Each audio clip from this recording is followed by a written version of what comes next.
Hello, dear student. Hope you are well. I'm also fit and fine. Today, I would like to talk about assertive to interrogative. আজকে আমি তোমাদের সামনে assertive থেকে interrogative এর কয়েকটি rule নিয়ে আলোচনা করব। Let's get started. Rule number 1.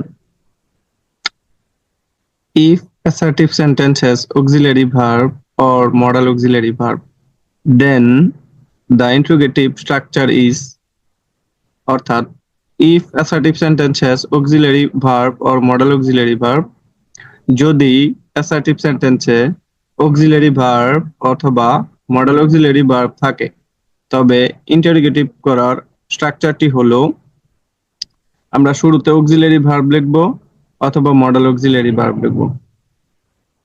assertive sentence এ যদি auxiliary verb অথবা modal auxiliary verb থাকে, তবে আমরা ইন্টারোগেটিভ করার সময় ওই অক্সিলারি ভার্ব অথবা মডেল অক্সিলারি ভার্বটা শুরুতে নিয়ে নিব।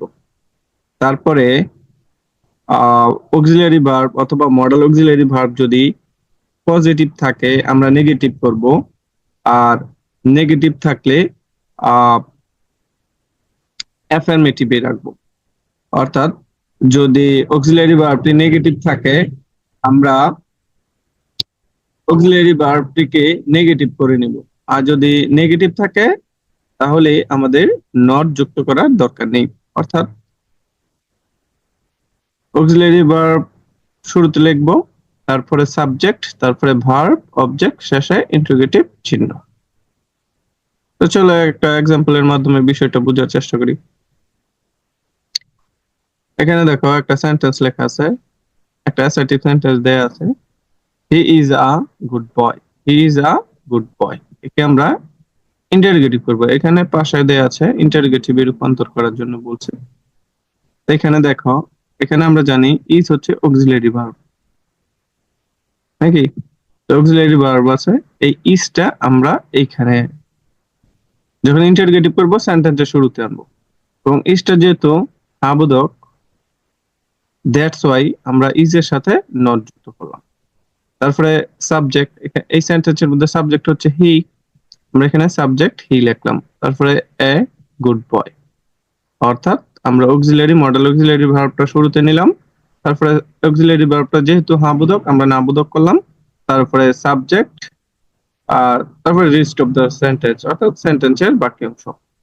তবে তোমাদের একটা কথা মাথায় রাখতে হবে, ইন্টারোগেটিভ সেন্টেন্সের শেষে অবশ্যই মাস্ট বি তোমাদের ইন্টারোগেটিভ সাইন দিতে হবে, আদারওয়াইজ সেন্টেন্সটি ভুল হবে। So I think you can understand this rule.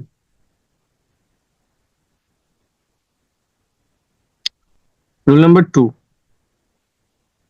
If assertive sentence subject is everybody, everyone, all, then interrogative structure is, অর্থাৎ এখানে বলা হয়েছে assertive sentence এর সাবজেক্ট হিসেবে যদি everybody থাকে, everyone থাকে অথবা all থাকে, তখন আমাদের ইন্টারোগেটিভ সেন্টেন্সে রূপান্তর করার গঠনটি হবে শুরুতে হো বসাবো, তারপরে does not, did not, do not, verb, object, লাস্টে ইন্টারোগেটিভ সাইন। অর্থাৎ যদি কোনো সেন্টেন্স প্রেজেন্ট ইনডেফিনিট টেন্সে থাকে তবে আমরা ডাজ নট বসাবো, ডু নট বসানোর দরকার নাই, ডু নট তেমন কাজে লাগে না। আর যদি কোনো সেন্টেন্স পাস্ট টেন্সে থাকে তবে আমরা ডিড নট বসাবো, তারপরে যে ভার্বটা থাকবে ওই ভার্বটা লিখবো, then object plus interrogative sign. তো দেখো একটা এক্সাম্পলের মাধ্যমে আমরা বিষয়টা বোঝার চেষ্টা করি। এভরিবডি হেল্পস হিম, এভরিবডি হেল্পস হিম। তো আমি কি বলছি, যদি এভরিবডি, এভরিওয়ান, অল কোন সেন্টেন্সের সাবজেক্ট হিসেবে থাকে তবে আমি শুরুতে বসাবো হো। তারপরে আমি খেয়াল করব সেন্টেন্সটা কি হাবোধক আছে, সরি সেন্টেন্সটা কি প্রেজেন্ট ইনডেফিনিট আছে নাকি পাস্ট ইনডেফিনিট আছে। তো আমরা দেখতে পাচ্ছি ভার্বের সাথে এস আছে। আমরা জানি ভার্বের সাথে এস অথবা ইএস থাকলে এটা প্রেজেন্ট ইনডেফিনিট টেন্স, তাই এখানে আমরা শুরুতে হো বসাবো, এভরিবডির পরিবর্তে হো। তারপরে দেখতে পাচ্ছি এটা প্রেজেন্ট ইনডেফিনিট টেন্স, এই কারণে ডাজন্ট, তারপরে হেল্প হিম, লাস্টে প্রশ্নবোধক চিহ্ন। তবে এই ক্ষেত্রে একটা জিনিস মাথায় রাখতে হবে, এখানে দেখো ভার্বের সাথে এস আছে, যখন অ্যাসার্টিভে ছিল তখন ভার্বের সাথে এস থাকবে, কিন্তু যখন একে ইন্টারোগেটিভে রূপান্তর করবা তখন এই ভার্বের সাথে এসটা থাকবে না, এস অথবা ইএস উঠে যাবে। তো আশা করি তোমরা সেকেন্ড রুলটিও বুঝতে পেরেছো। এখন আমরা যাব থার্ড রুল।